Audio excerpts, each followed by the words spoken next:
Today, we're doing something a bit different. We're tackling a fan request for me to look at one of these books. Today, we're going to be looking at Batman from 1939 to 1945. My only complaint with this book, actually I have a few.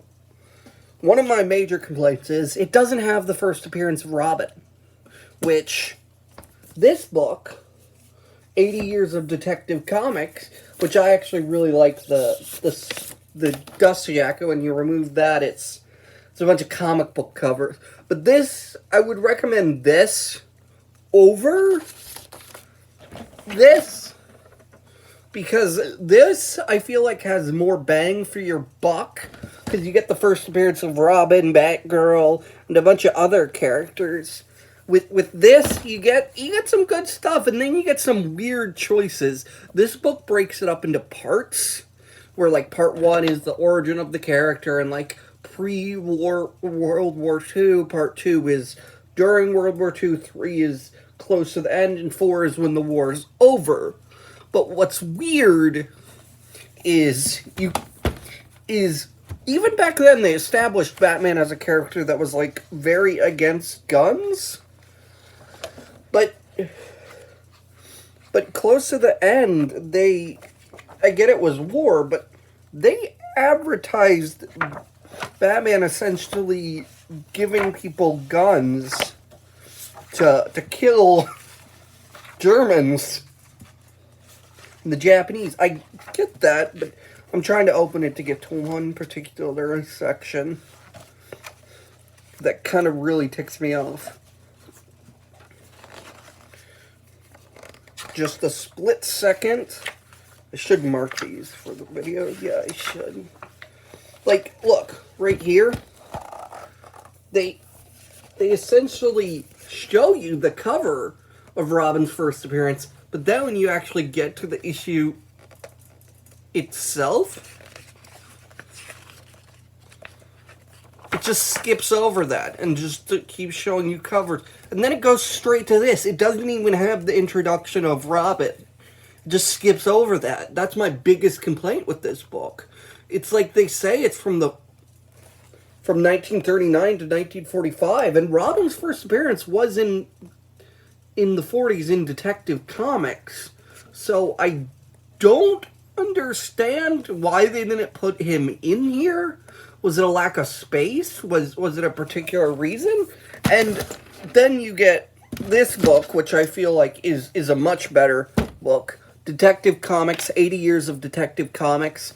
Or you get stuff up into the 60s, which I feel like is much better. You get Batman's first appearance, of course. Oh, that's... Yeah, you get some later stuff, too. Some good stuff. But like, you get Batman's first appearance, you get the first appearance of Robin, you get the first appearance of Batgirl, and a bunch of, like, they show, like, here's the difference, like, they show it here, like, the cover and everything, but they actually give you the issue where Dick Grayson Robin was first introduced. So that's why I would much rather recommend this book. I like Golden Age Batman, just for a reference here. I just feel like this is much better made. You get a bunch of first appearances of characters. Like, you get the first appearance of the Riddler in this one, and stuff. You get all this stuff. If you're going for a Golden Age reading order, first off, you want to grab these two. I don't have the first two because those are covered in those two books. Batman Chronicles 6 and 7. And then after that, you want to go to The Greatest Joker Stories Ever Told.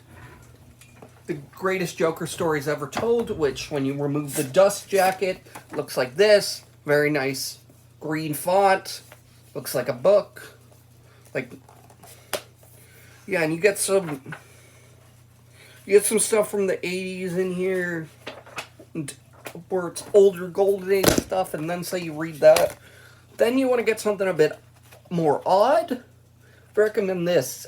This is the small, brief mini-series where the Joker had his own comics run. I think it lasted 6 issues. But if you want to get in to Batman and have the first appearance of the character, I would honestly recommend 80 Years of Detective Comics over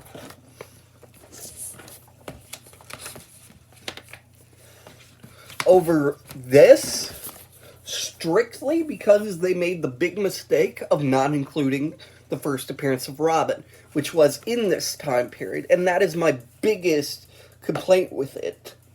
This book itself. It's nicely made, it's nicely formatted. Like, the art's good, you get that classic Batman art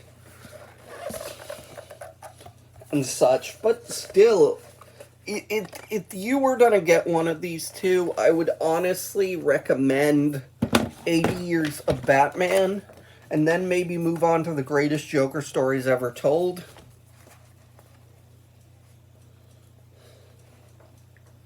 Which I would recommend reading.